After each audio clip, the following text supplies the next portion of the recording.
All right. So welcome to all of the early folks showing up, which is mainly our folks on CASA, and our guest for this afternoon, Amanda Wheeler. Just waiting a couple minutes for folks to join in. For folks who are just tuning in for the first time, which I don't see any first-time listeners here. For more information about CASA, go check out our website, casaa.org, for all the news, information, research, opinions, and opportunities to get involved. Currently, we have, in addition to what we're talking about today, and engagement up for the entire world, really. No matter where you are in the world, you can comment on FDA's proposed regulations to ban the manufacture and sale of menthol cigarettes and flavors in cigars, which is a much broader category than just what you think of as a cigar. You may be wondering why a smoke-free advocacy organization is interested in this regulation and why we're opposed. So please go check out our post on the matter. You can just go to our website and do in the little search bar menthol and it'll pop up, or go to the national ways to get involved. It's under the get involved header there.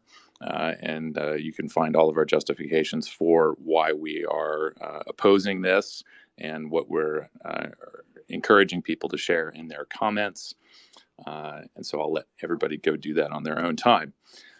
But today, in the midst of the other big news, we have Amanda Wheeler back on the Twitter Spaces to talk about the American Vapor Manufacturers Citizens Petition to allow for the continued marketing of synthetic nicotine products in open systems, and why this is important and how you can get involved. So without further ado, let's bring Amanda on, and maybe we can start off by asking and sort of setting the table here. How is this citizens petition any different from something that people might find on change.org or White House? Yeah, well, first of all, Alex, thanks for having me. And there's definitely a lot to talk about today that I know people will be very curious about, but very happy to talk about our citizens petition and our fight on behalf of open vapor products here in the United States. So that's a very good question. The name citizens petition may be a little misleading there because a citizens petition is quite different than the typical kind of petition you might find online at a site like change.org. A citizens petition is a formal request that we are making to the FDA that they are obligated by law to respond to. It was prepared by our attorneys. It's a very proper, we think very well thought out and justified request that we lodged with FDA that in turn the FDA uploaded to regulations.gov, and the FDA has a period of time when that petition will be up on regulations.gov, open to comments and feedback from the public.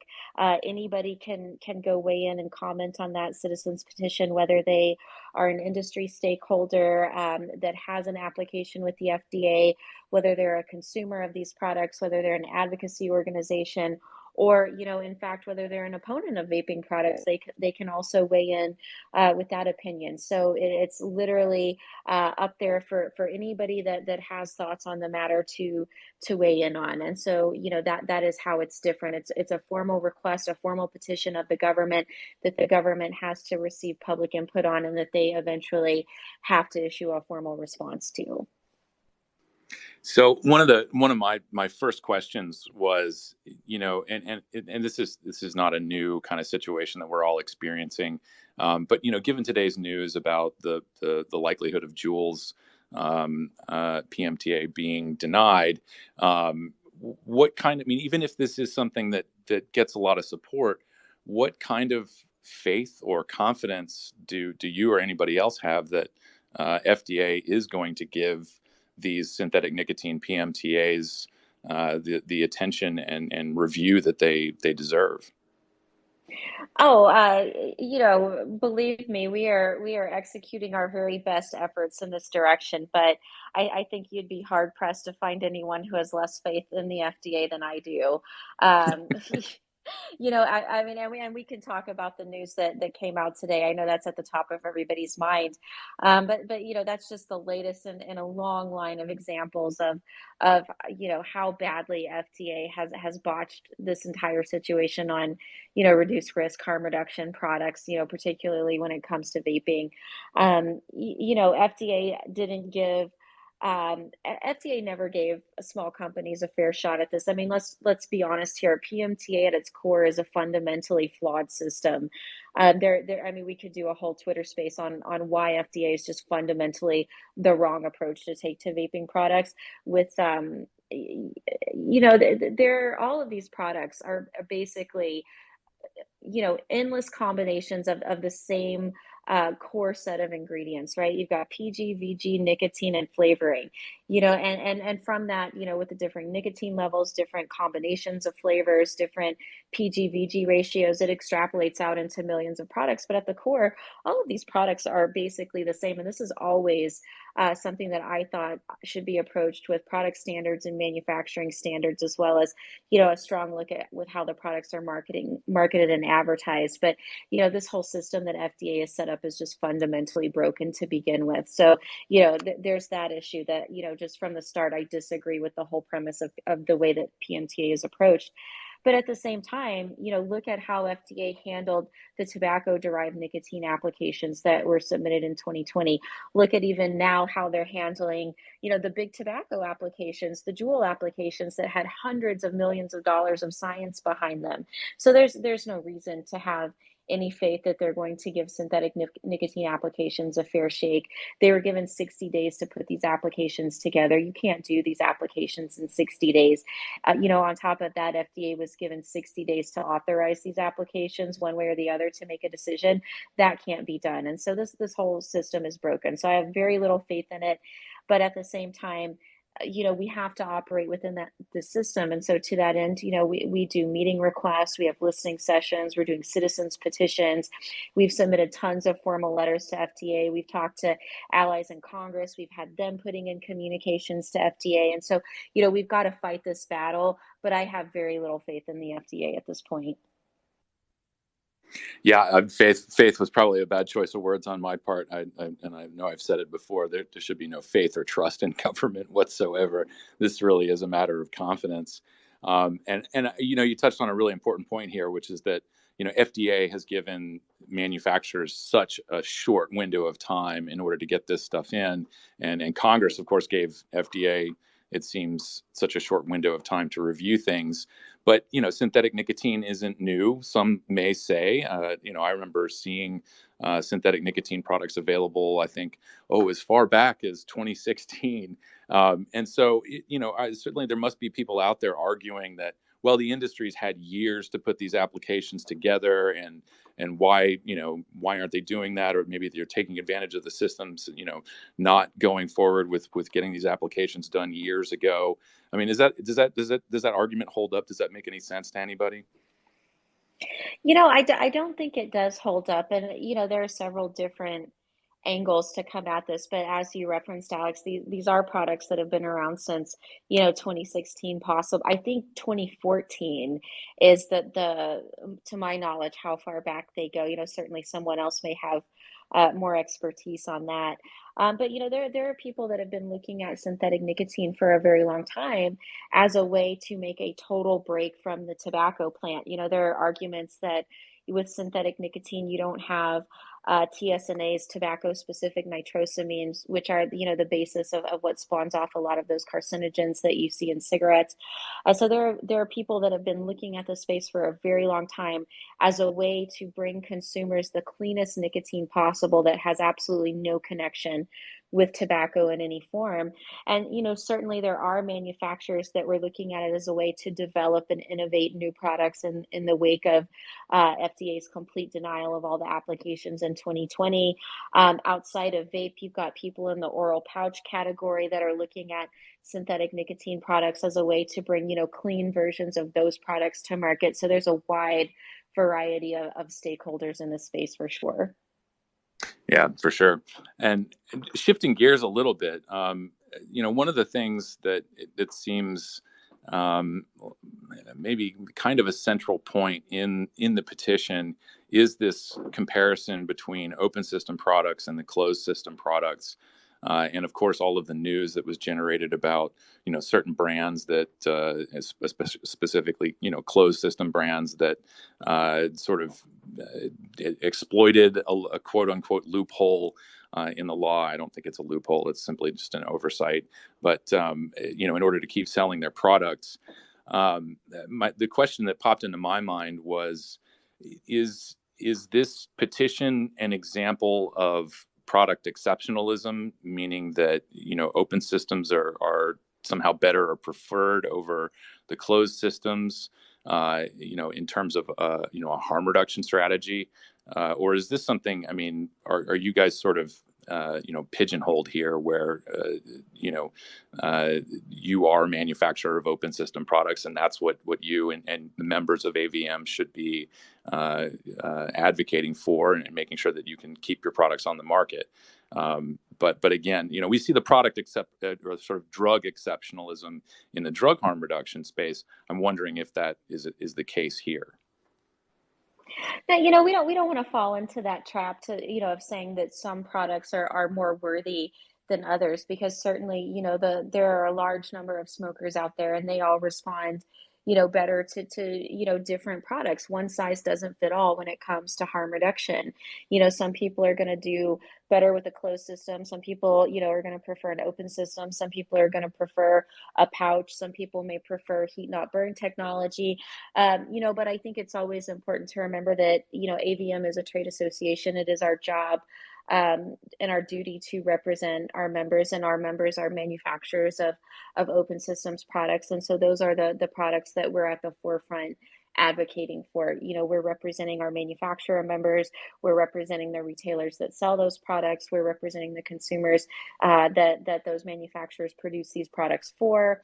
And so, we're kind of staying in our lane, staying true to who we represent, and what we do in that. And it also goes back to not only, the fact that we're a trade association representing our members, but it also goes back to FDA's 2019 enforcement priorities, where they said, quite clearly that, in this hierarchy of products that they were concerned about, right? Open systems was very low on that priority list of products that they saw contributing to the youth use problem in the United States. And yet, when some of those early PMTA denials started coming out, the first products that they started to hit were those open systems products that they stated in 2019 were very far down their list of priorities as to what they were concerned about. And so, part of it is, us wanting to remind them, why are you taking such a tough stance on these products that, by your own acknowledgement, were not at the top of your list for products that are of high youth concern? When you look at National Youth Tobacco Survey, other areas like that, you don't see mention of these very small manufacturers that have limited regional impact of their products as the products being the ones that are driving any kind of youth use in the United States. And so, there's a variety of things going on there, but those are some of the kind of high level reasons why we're taking the position that we're taking in that citizens petition. Yeah, and I think, just to sort of add Kasa's perspective in this, we are also not taking a position on one type of product over another in supporting this. This is mostly about making sure that these products remain available to people who smoke, and ideally, FDA is doing its job and authorizing a variety of products. To date, no open system product has been authorized, and that's well, I don't know that we can say criminal, but certainly the wrong direction for promoting harm reduction and helping people quit smoking. So, but as I said, our position is we want as many of these products available in a wide variety, so that people can find them, learn about them, and use them successfully. And before I go any further, we've got Matt Cully on here, we've got Jim McDonald, and we've got Danielle Jones. So I wanted to kind of open up the floor to you guys and see if you guys had any questions for Amanda. I do. Hi, Go ahead. Jim. Hey, Amanda. I haven't talked to you in a long time. I know it's been a while. Oh. So it strikes me that the citizen petition, whether it's successful or not, is a good um, sort of a step to take before suing the FDA if they deny these PMTAs.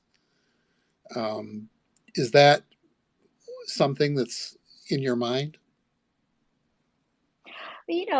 Absolutely, Jim, at this stage and what we've seen out of FDA, and what we expect to continue to see out of them, we have to keep in mind any potential future litigation that our members may want to undertake and, anything that we can do to help support, any type of future efforts in that direction that any companies may want to take.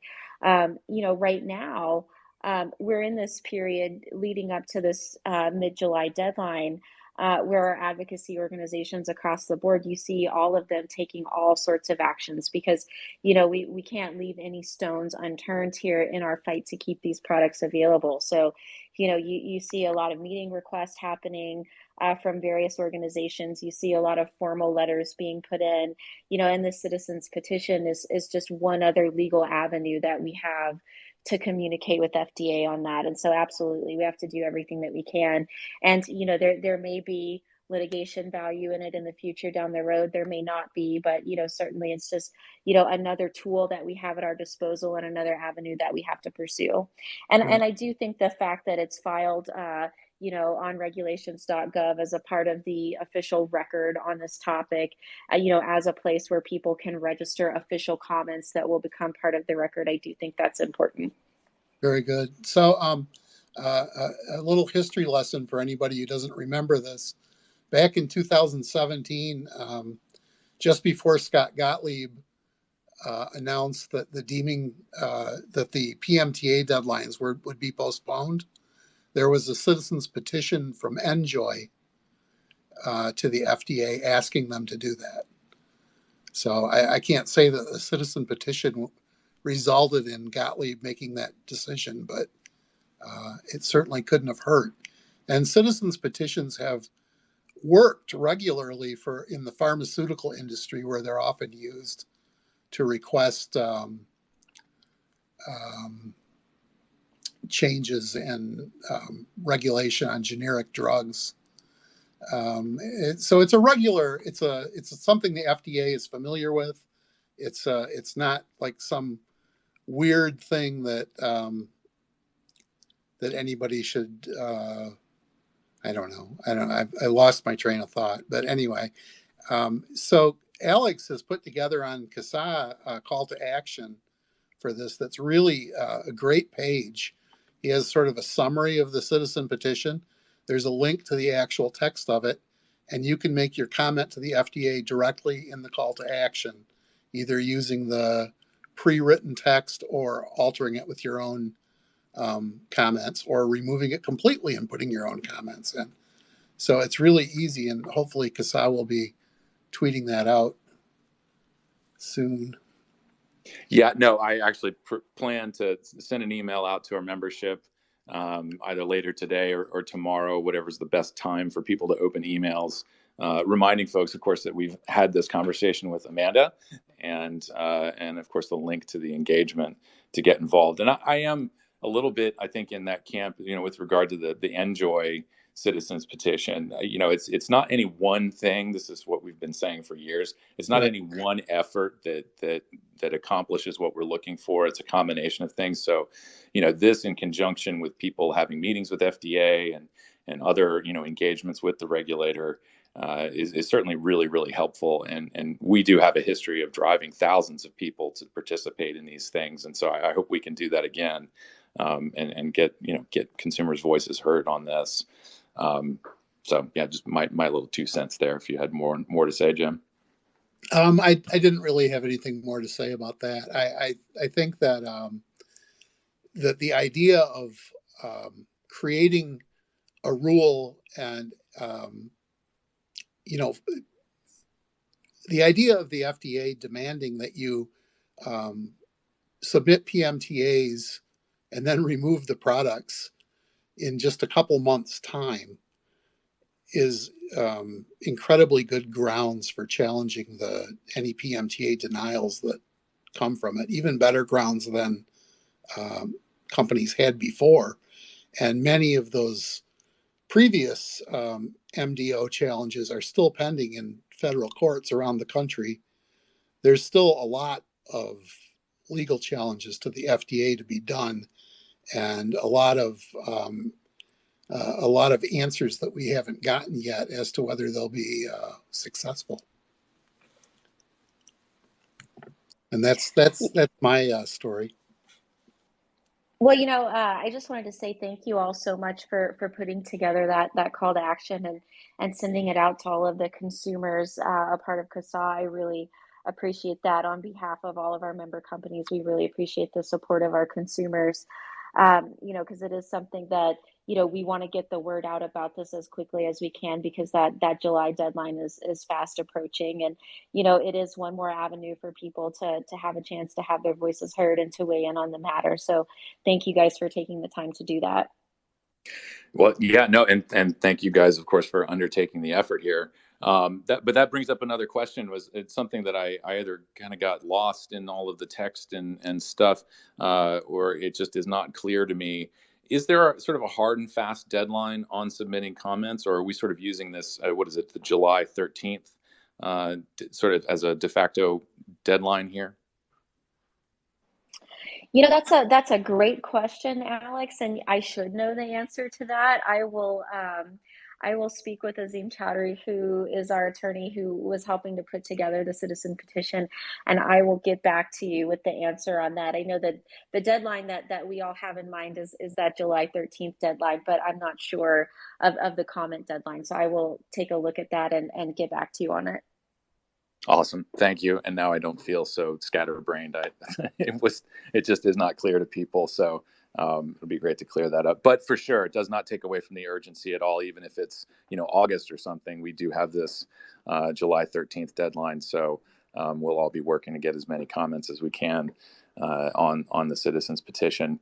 And Matt's also here, and I don't know if you had things to say specifically about the citizens petition, but we're about halfway through the hour, and I figure we might as well move on to the sort of the trending topic of the day, which was the previously mentioned MDO for Juul. I don't quite know how to start this off other than to pitch to Matt or Jim. There's just so much out there in the Twitter sphere and on the internet, so many opinions crawling out of the woodwork. Where do we begin? Sure, I'll rant for a few minutes. Jim stole my only question that I had anyway, so per usual, that's Jim style. Anyway, love you, buddy. Yeah, I mean, I think that obviously, that Juul should have been authorized. I definitely think that this has kind of lit a fire under the vaping conversation that we haven't really had for the last few years, ever since E-Valley. And so that could potentially be a good thing. Like, people are actually talking about vape again. Obviously, we've seen a lot of bullshit and things that aren't true being said today, but at least the discussion has started. As far as Juul goes, I mean, they have a lot of money. They're likely to fight this. There's a lot of talk of their Juul 2 being authorized. I've heard rumblings about that for months. I've heard a lot of people, you know, guess that the Juul would get denied, and then the Juul 2 would quickly get authorized. But we'll see what happens. What do you guys think? Matt, I agree with you that that's certainly the talk on the street. That's what I've heard for a while, is that, Juul's eggs are in that V2 basket with the smartphone age verification technology, which, that's a whole other side rant about why that's really problematic for consumers. Which, I'll leave that to you all to discuss. But that's what I've been hearing, is that that's really what they're staking their future on, is that V2. And so, in the long term, we'll have to see. After an MDO, companies have a 30-day window to pursue litigation. And so, I think whether or not Juul decides to pursue litigation over this first version will probably tell a lot about, where their priorities are. So I think we'll have to wait and see how that unfolds over the next month or so. I guess my immediate question, with this talk about the V2 being, perhaps the product they're going to go with, I mean, doesn't that sort of raise the bar to sort of an unnecessary level? What about these products that have already been authorized? Does that mean that companies, let's just purely hypothetical, let's say V2 gets an authorization, should other companies be concerned that they're going to have to go back and update their technology to be at the same level here? I think so. I mean, that's they're all going to copy the big dog regardless, and so I'm sure that all the other companies already have beta products that they're working on with this same technology. And unfortunately, yeah, like if the V2 does get approved, it's not like I don't think FDA is going to go and rescind the existing authorizations, but there might be some pressure, for people to push the innovation forward or whatever, if you want to call it that. And those products, if let's say Enjoy comes out with something similar, you would think that it would get fast tracked if the Juul 2 was already approved. So part of the PMTA approval is the post-market surveillance. If, let's say, some organization, the Campaign for Tobacco-Free Kids, were to raise a big stink over youth sales of the incredibly popular Enjoy Daily, it's possible the FDA could go back and rescind PMTA authorization and force Enjoy to, put a touchpad and a Bluetooth module in the Enjoy Daily or the Views Solo, or, I'm just being hyperbolic here, but it is possible that based on future events, the FDA could rescind existing PMTA authorization, or they could force them to change the product to stay on the market. Well, last time I checked, I've never seen a Marlboro that had Bluetooth capabilities, and so, for me, that's a tad bit ridiculous to require that of a reduced risk product when these combustibles are out there, and you need very little beyond a match to use those. I think it brings up serious questions about consumer access, data privacy, right? What kind of data and information should companies really be allowed to collect over their consumers? To me, that seems a step too far, but that might be, some kind of libertarian streak that I have in me somewhere. Well, I mean, But I'm a progressive, and I don't like it either. And I mean, right, right. especially with a company like Juul, where everyone seems to not trust them 100%. Should we be pushing them to now be data collectors as well? It seems like a slippery slope.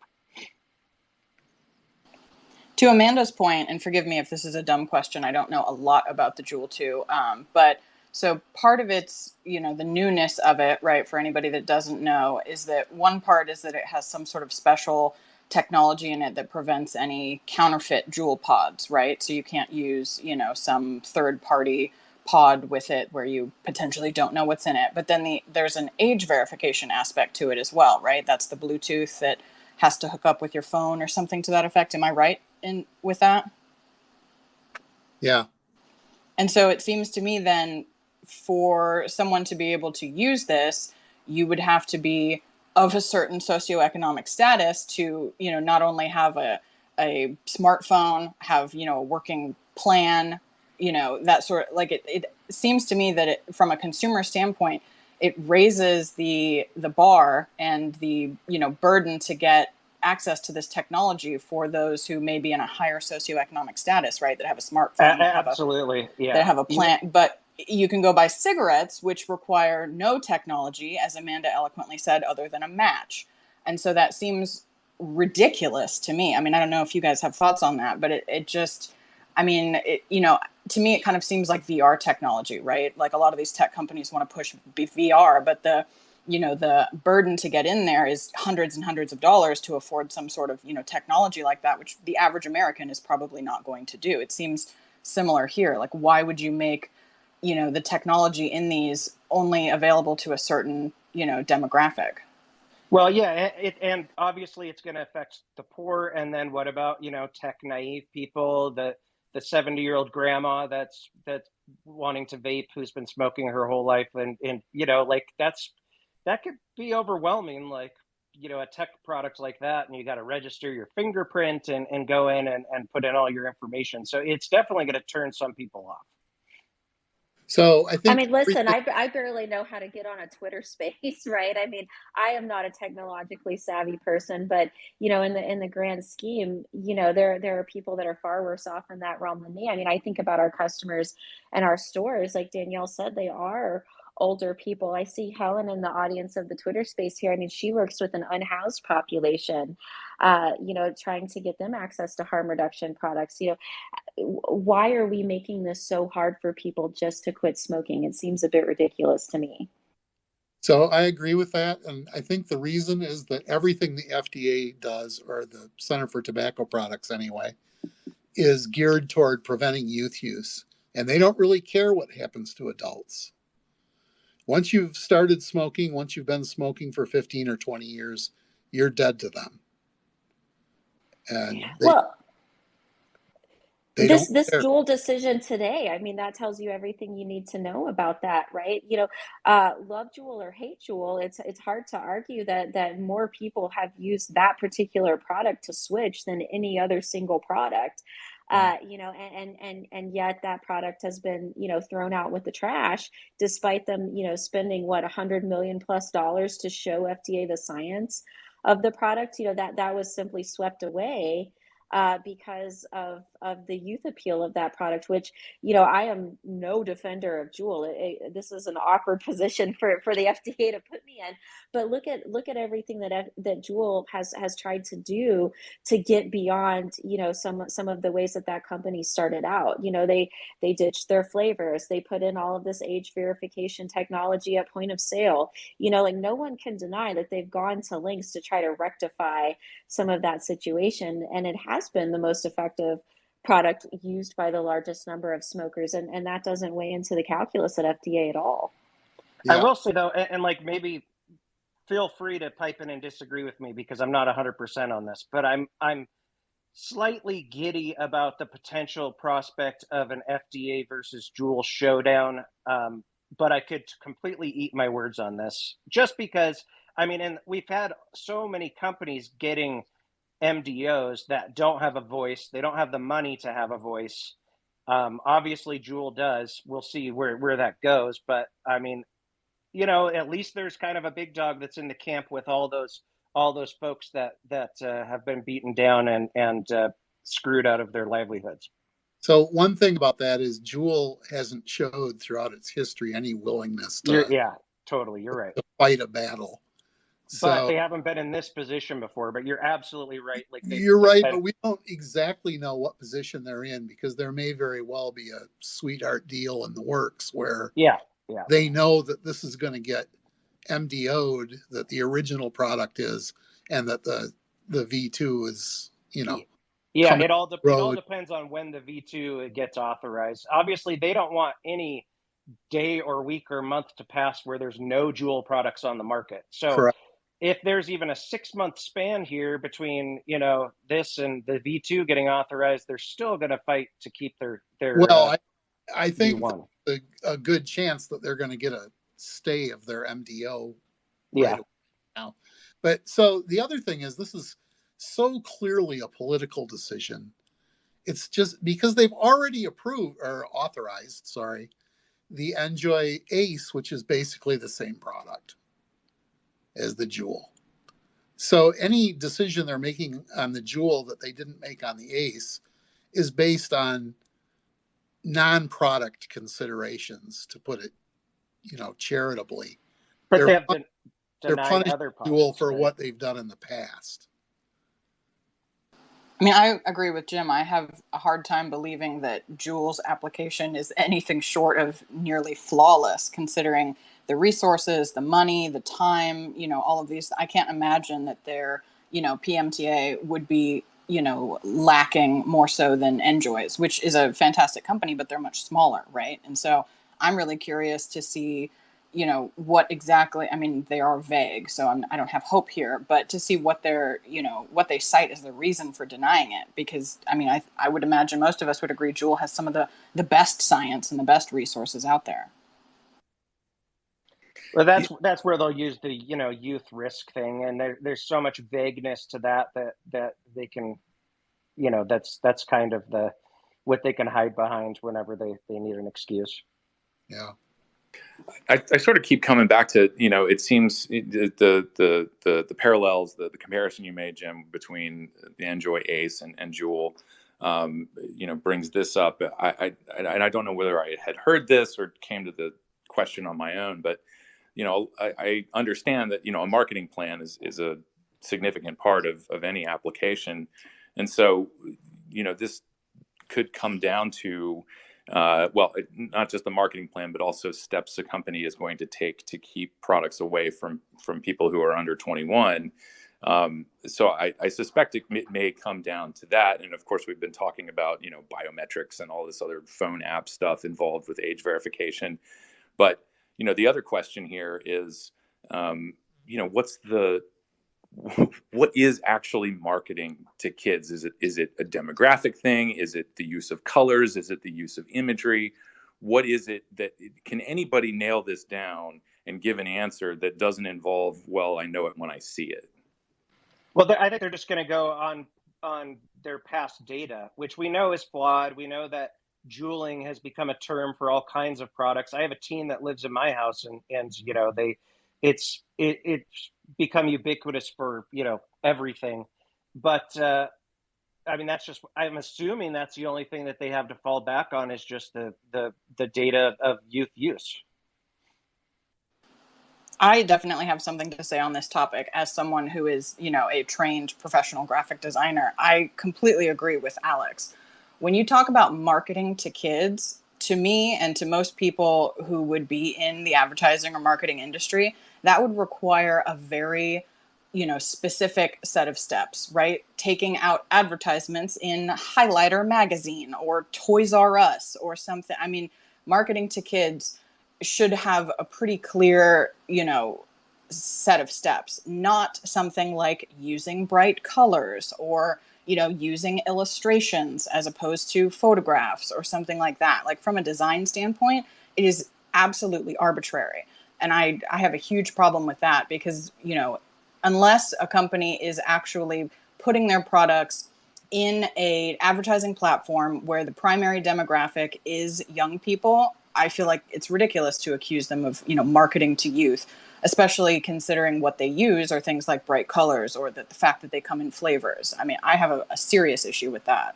Yeah, but they don't have to. It's not like they have to. Okay, let's say Juul has always had perfect marketing that has always been, adult-esque, and there's been no problems. If the product was still got trendy with youth, with even if it was at no fault of their own, I think the FDA could still use that against them. So like, just because they're not, you can't prove that they marketed or are marketing to children, I don't think that matters in their decision. I think that's correct, and I think that's what happened. So if you have Juul had this advertising campaign in New York City only for 6 months in 2015, and then it was gone in 6 months. And then 2.5 years later, Juul becomes a fad across the country. I mean, most of the people who claim that Juul marketed to kids cite that original ad campaign, which featured a 30-year-old actress who looked young. And Yeah, and really that wasn't it at all. I mean, it was the social. I saw this firsthand being a YouTuber, how just overnight, it was all over the place on YouTube. Not just vape channels; it was vloggers were using it. So there has been some talk that Juul did some shady shit back then, and maybe asked people to use it. They didn't ever do that to me, but but yeah, I mean, that New York ad campaign, that had nothing to do, in my opinion, with Juul's actual popularity. It was more of it's just something that happened on the internet, on social media. Right. Not even just on social media. I think it happened person to person, uh, you, you know, like any other youth fad. It has a lot of entry points, but I think the fact that, one kid was showing it to another kid and they told two friends and they told two friends. And, I think it really was just in large part a traditional youth fad, which you think throughout your life all the youth fads that have been. That's how they happen. It's not just top down marketing.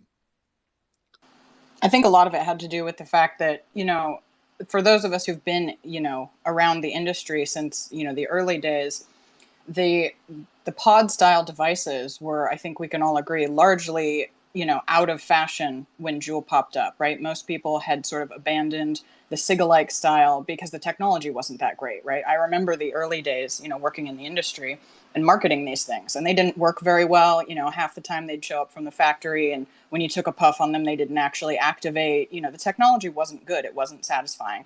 And Juul, in my eyes, was kind of the first one that sort of reinvented the pod Cigalike style in a really trendy way that actually worked quite well. They did have some, leaking issues and stuff like that in the early days, but they sort of, reinvigorated this pod area. And the great thing about pods is that they're incredibly easy to use, right? When you compare them to like an open system product, you've got coils, you've got liquid that you've got to move around, you've got cleaning of things, you've got parts that you have to maintain. The Juul doesn't really have any of that. So I would argue that the reason that it blew up and got so popular was because it worked well and it was so easy to use. Totally agree. Yeah, But like go ahead. oh no, you go ahead and finish your point. Sorry. I was going to say beyond that, this sort of, I actually blame FDA almost exclusively for the advertising conundrum that the vaping industry has gotten into. So again, someone from a, marketing and graphic design background, there are only a certain number of avenues that any given product in any given industry is going to take to market their products. The majority of things that you see advertised to you, right? Alcohol, cologne, perfume, cosmetics, clothing, watches, whatever it is typically lifestyle marketing, right? And when I say lifestyle marketing, I mean the major selling point of the product is that it will make you feel good. You will look cool. Your peers will be jealous of you. This will make your life happier in some way, right? That is lifestyle marketing. Drink this vodka because you'll look rich or whatever it may be. Wear this makeup and you'll be the most beautiful. Lifestyle marketing is where you go when you don't have, let's say, health claims that you can make. And because from the very beginning, vaping was never allowed to say, use this product to switch, or use this product to quit, or use this less harmful alternative to smoking, because vaping was never allowed to say that. The only other avenue that they could really take industry was lifestyle. Use our brand over this brand because it's flashier, it's cooler, it's better, it's easy to use. Those were the only legal points that companies were allowed to make. And I think that is solely FDA's fault. If they had allowed, the vape industry to be truthful about why people ought to use these products, sure, there probably would have been some lifestyle marketing eventually, because like I said, all industries do that. But I don't think it would have been nearly as potentially attractive. Like, consider any of the other, cessation things. They don't market that way. And if vaping hadn't necessarily gone that heavy, if they'd had other options, I don't know that we'd be in the exact spot that we're in right now. And that to me is absolutely infuriating. So I don't think most people know, I don't think most reporters know for sure, that the vaping industry is not allowed to advertise in any other way than lifestyle marketing. They're not allowed to say our products don't emit smoke. They're not allowed to say our products don't contain tobacco. They're not allowed to compare to other tobacco products in any way. They're not allowed basically to market to people who smoke cigarettes as a comparison. They have to use lifestyle marketing, and that's what they get beat up for. Yeah, going off of Danielle's point, they it was right place at the right time, and they filled a glaring hole. At the time, the independent industry was kind of not on purpose, but kind of turning their backs on the smokers because low milligram e-liquids were really popular with lots of airflow, cloud chasing.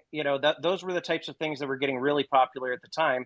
Juul swooped in and with their nicotine salts formulation made it so smokers had something more close to that, more closely mimicked a cigarette as far as the amount of nicotine, the hit, so on and so forth. And they filled a glaring hole, and they bucked the trend at the time.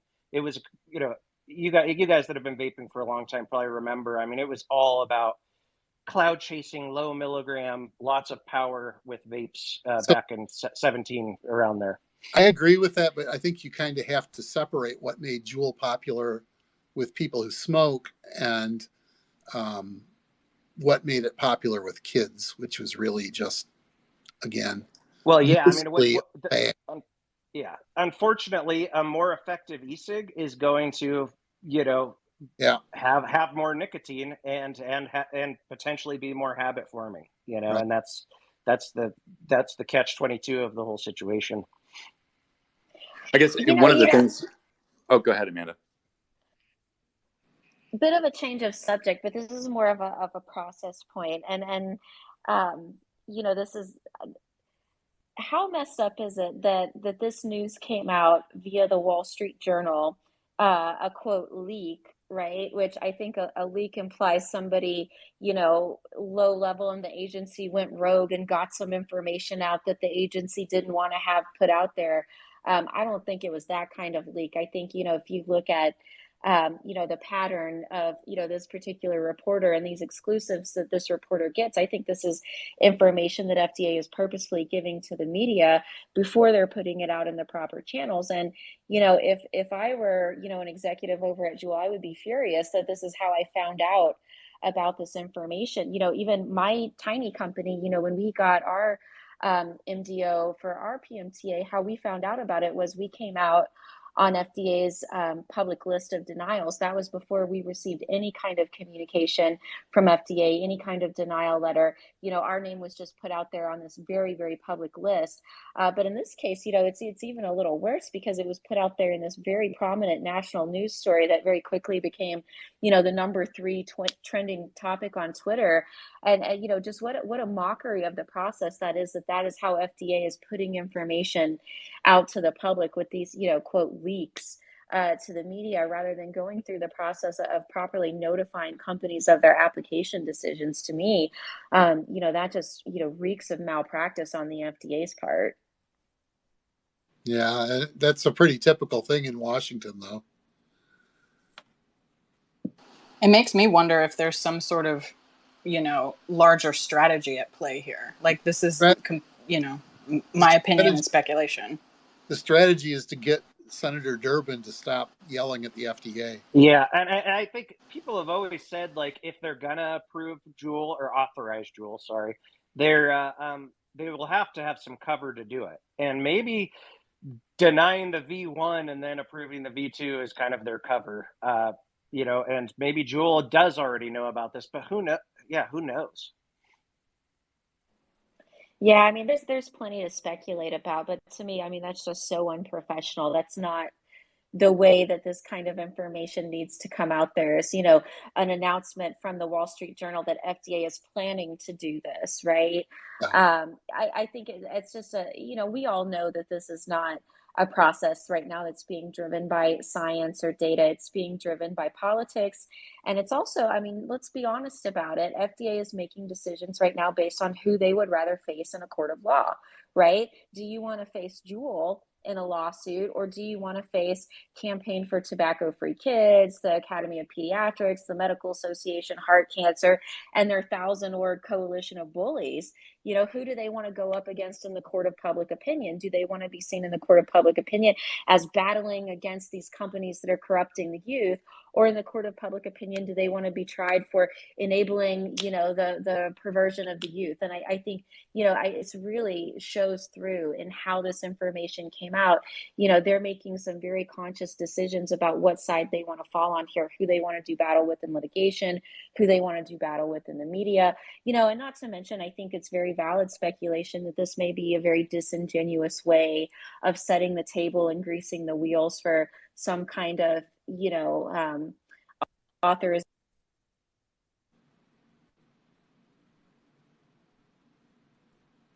Oh, you cut out there for a second. I wasn't sure if we'd lost Amanda or if my phone was acting up. I know, same. She's tapping the mute button, and we still can't hear you.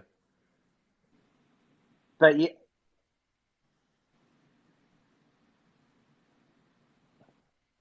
Oh, she went back to a listener. She probably left and came back in. Well, we'll try to get Amanda back and round this out. We got about 10 more minutes here.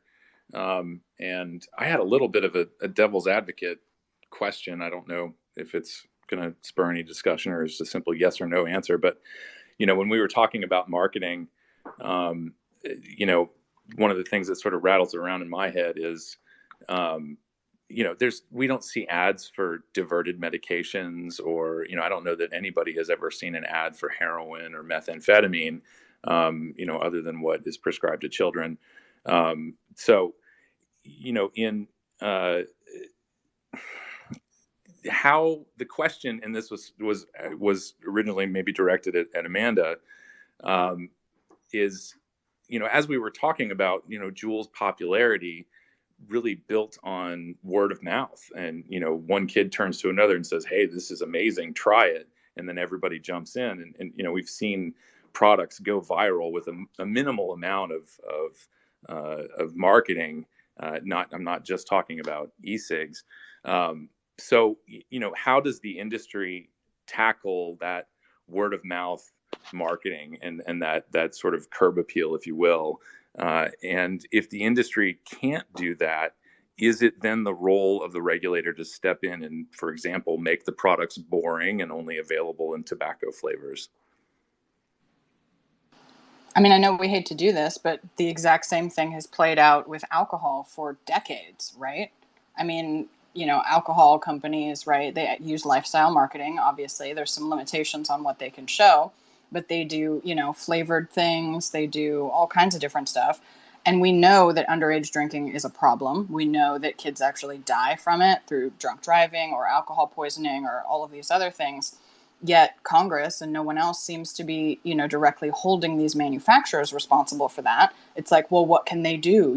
They can't control what happens after they, put the product out on the shelves. And I think that it's really hypocritical and kind of a double standard to not approach, vapor products in the same manner. Yeah, there's a Oh, go ahead. Oh, sorry I got a phone call and it booted me out of the Twitter space, so apologies for that. But absolutely. I mean, it's one of those things. I mean, there's no shortage of examples of, how this is hypocrisy when you look at other categories. I mean, they always talk about this classic example of, unicorn poop, to demonize vape. And, there's some brand of rosé that's marketed under unicorn branding that I saw the other day. There are these, vodka popsicles that look exactly like the kind of otter pops that kids eat. There's no shortage of examples. But the thing that I think makes vape different is, it's very easy to tie us to this big tobacco boogeyman, right? There's this huge historical precedent for a very, very dishonest tobacco industry that, knew they were harming people for a long time, went to lengths to hide it, went to significant lengths to get young people to smoke cigarettes, to get, minorities to smoke cigarettes, to get women to smoke cigarettes in obviously predatory fashion.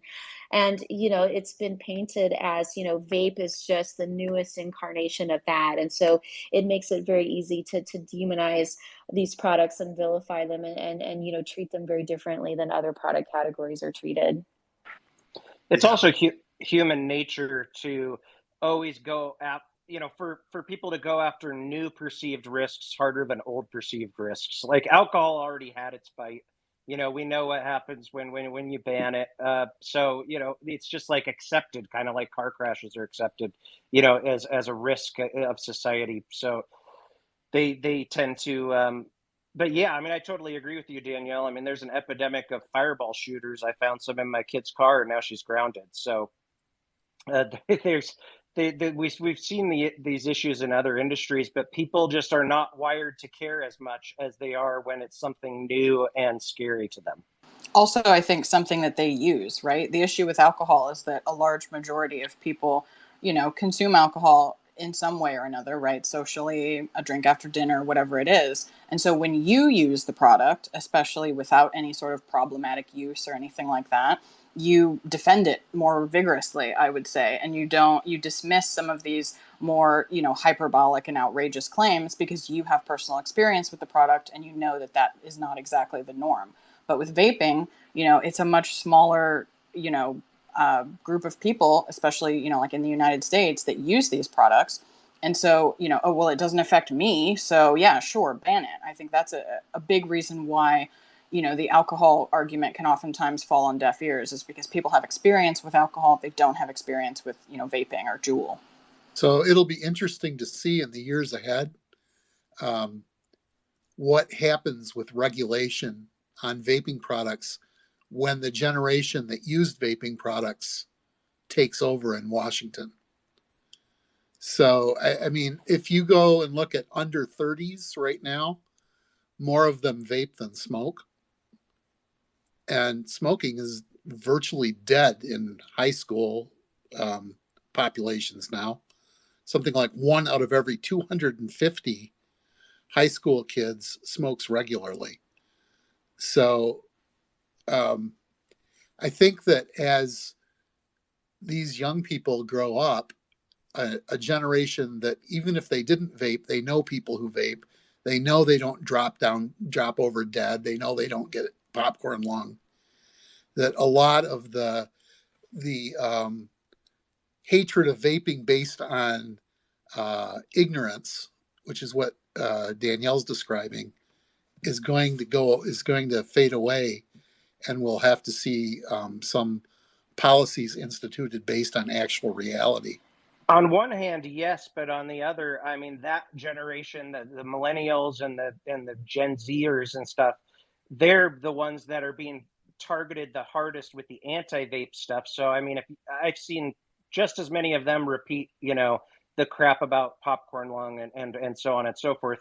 But you're right, there are more people from that generation that do use the products. Um, but it doesn't help that consumers are being muzzled. I mean, right now on YouTube, they're going after all kinds of videos of people sharing their quit stories, not just product reviews. They're banning or age gating, which basically is a shadow ban because then their algorithm stops suggesting it. They're banning videos of just people talking about how they quit smoking with vaping. So like you're right, but if the people that are being helped by these products are completely muzzled, like it's going to take a lot longer for any of this information to get out there. That's true. And I wonder if they risk, we talk a lot about illicit markets in response to heavy regulation here. I wonder if, it's great that we're seeing kids choose something different or choose not to smoke or use nicotine at all, but is making it even more forbidden fruit. Do they risk making smoking a bit of a status symbol again, and this sort of an even stronger sign of rebellion? Yeah.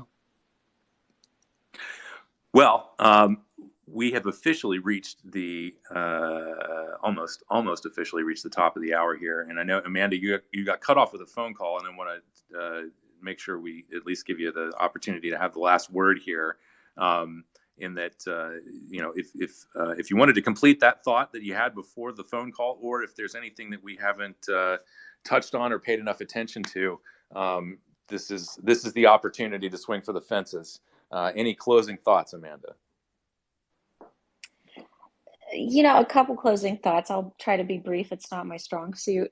Number one, these people at the FDA, these people in Congress, these people in these public health organizations are living in an ivory tower where if you just ban things, they go away, right? And I don't know if they've noticed, but there are millions and millions and millions of people using these products to successfully stay off cigarettes.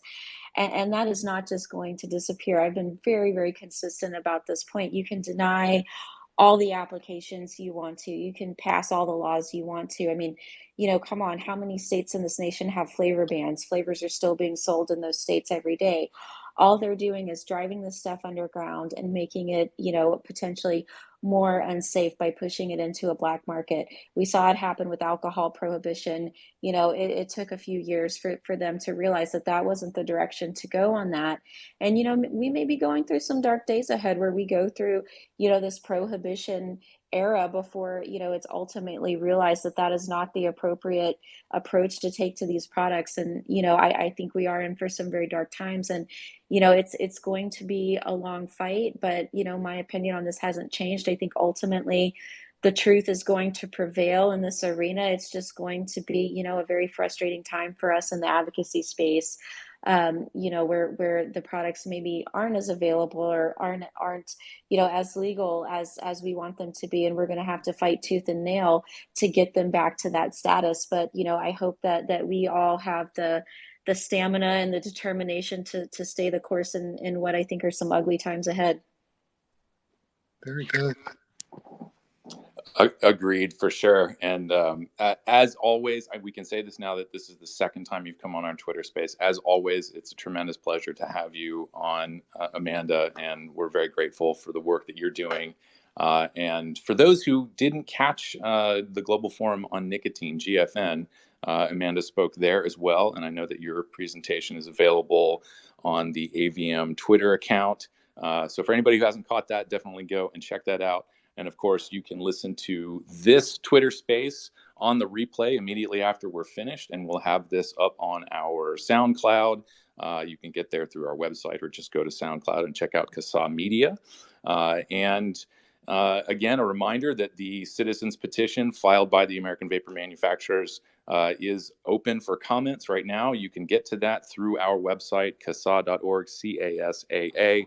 Look under Get Involved and National, and you'll see the opportunity to comment on the citizens petition, opportunity to comment on the menthol and flavored cigar regulations proposed by FDA, and then tell your friends and send it around your email lists and cold call people and tell them to get involved. Everything that anybody can do to get as many people participating on this makes a big difference.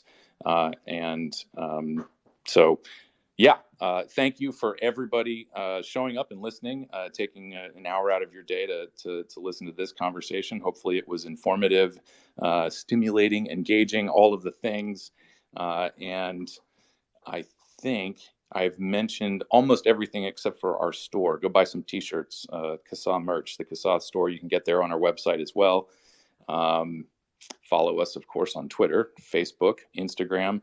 All of the things. What am I leaving out? I feel like I'm leaving something out, Danielle. No, I think you nailed it. I'm so proud. Thank you. Danielle's a great coach. Okay, and with that, thanks, Matt, Jim, Amanda, again for joining us, everybody for listening, and we'll catch you back here likely in 2 weeks on the Twitter Spaces.